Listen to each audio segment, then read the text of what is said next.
guys, and welcome to another video. Today we're going to be starting a new series called Intro to Drumming. And today we're going to be starting off with some basics like getting used to your drum set and some other things that you'll need to know along the way. So let's get started.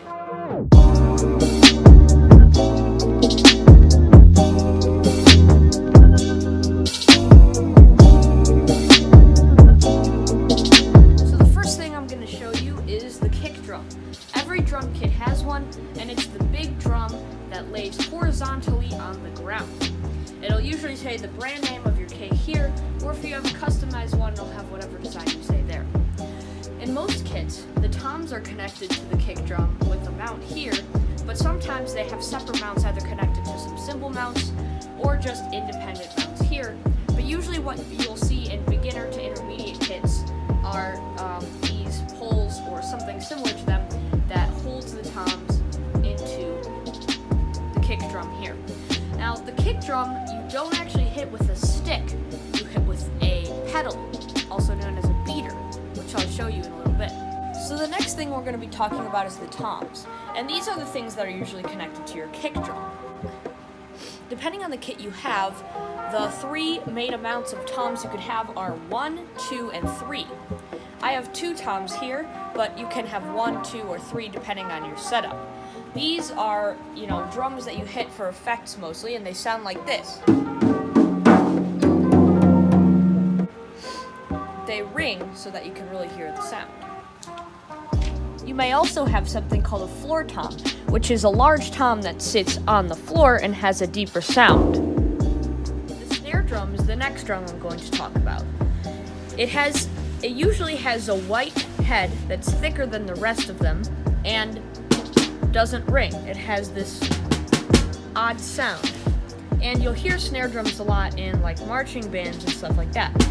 So that's your snare drum. Next you'll have something called a hi-hat like this, which is actually 2 cymbals connected together with the central pole. This allows the player to hit the stack while also manipulating the pedal at the bottom to say whether it's open or closed. So closed, it sounds similar to the snare drum, and open, it sounds ringy like the toms. And I have 2 of them right here and another one over there. Now, not every drum kit has crash cymbals, but if you're looking to play long term or get into gigs, this is definitely something you want to invest in. This is just what they sound. They make the crashing sounds that you hear in a rock song or whatever, and it sounds like this. This is a crash ride cymbal. It's a cymbal that not many people have and is definitely not required, but it's something I chose to have because I think it sounds quite nice. Basically, it's a very heavy crash cymbal to make a darker noise, which almost every complete kit has. Now, you'll hear this a lot in jazz songs and sometimes rock, and it sounds like this when you hit it.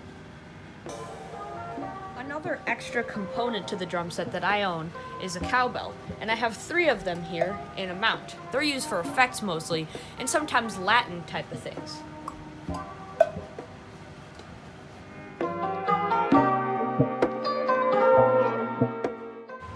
So what I have down here is my hi-hat pedal.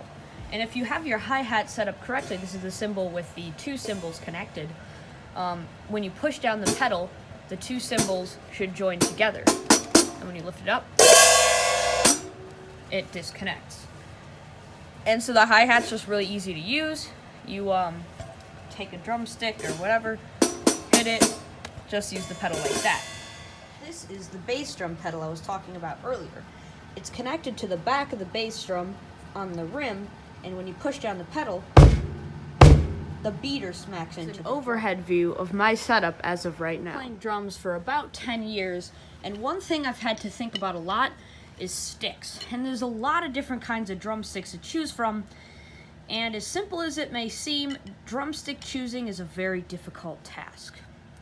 So my favorite all-purpose sticks are made by Vic Firth, which is a great brand to get into for any beginner.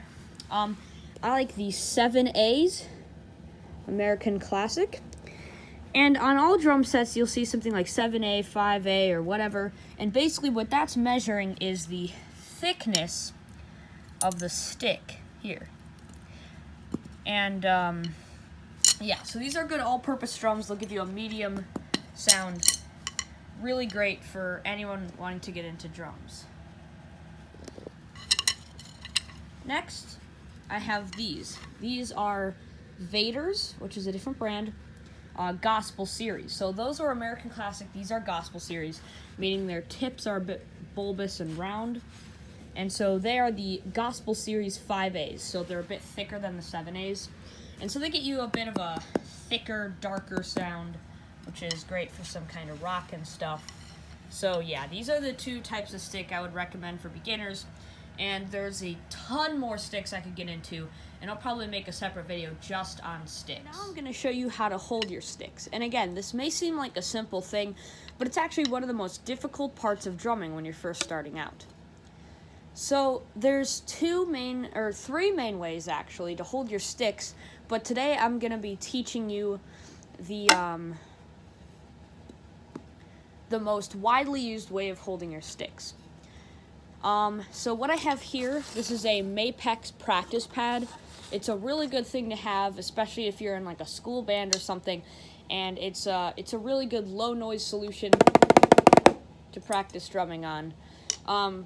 But what you're gonna first want to do is you have your whole stick here, right? And about right here on your stick. So what is that? 1/3 of the way up from the stick. There's the point there. Just pinch the stick right here, not too hard, but just so it stays in place, and curl your fingers around. These fingers should not be like gripping on the stick. They should just be there to sort of control the stick and dictate where it goes. So you're going to do that with both hands, and then angle your hands like this in a right angle. So you want them to meet at the point of a right angle just like this. And you want them to be turned so that the top of your hand is facing up and the palm is facing down. You don't want to do this. This is something called French grip, but you want to do this for right now. This is going to be the easiest way to learn. And when you're playing your drums, when you're hitting them, you really don't want to use your arm. You want to use your arm as little as possible. Use your wrist. Your wrist is everything, because if you use your arm's going to get tired really fast, and especially if you're playing in a concert or something, in a high-energy situation, you are going to run out of energy. You're not going to be able to play the whole thing. So always use your wrist, use your arm as little as possible. And so a good exercise to get into the practice of hitting a drum correctly is to line up like I showed you in the right angle with the correct gripping posture, and just, do quarter notes. If you know anything about music, basically a quarter note is every beat. So 1, 2, 3, 4, 1, 2, 3, 4. And when you get used to that, try 1 and 2 and 3 and 4 and 1 and 2 and 3 and 4 and we're going to alternate, meaning you go right, left, or left, right, depending on, what you want to do that day. And if you're feeling good with that, then you can try something called rolling. And rolling, most people think of a drum roll as like a da-da-da-da-da-da-da-da-da-da-da. That's actually called a fill. What we call a drum roll is when you do like this. And that may sound like I'm hitting it really fast, but all I'm doing is like letting it fall, like, and then controlling it. So like,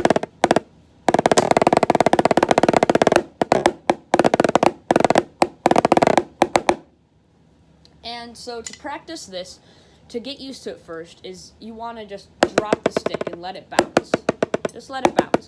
So this is getting used to like all your other fingers here, just letting go. Again, you're not gripping it with those.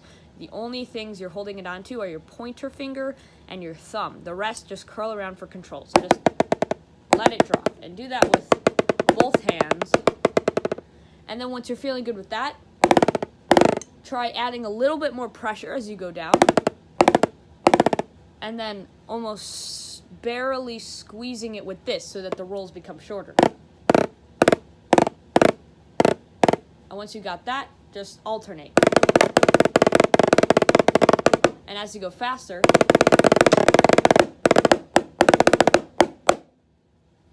it gets to be like that. So that's something to practice, and it'll take a while to get the hang of, and it's not really required. That's sort of just something extra to get into. But yeah, that's basically the end of the first episode of the Drumming Basics series. So, yeah, make sure to suggest in the comments what you want to learn in drumming next, and make sure to tune in next time for so we can get into playing on the kit and have some fun with that.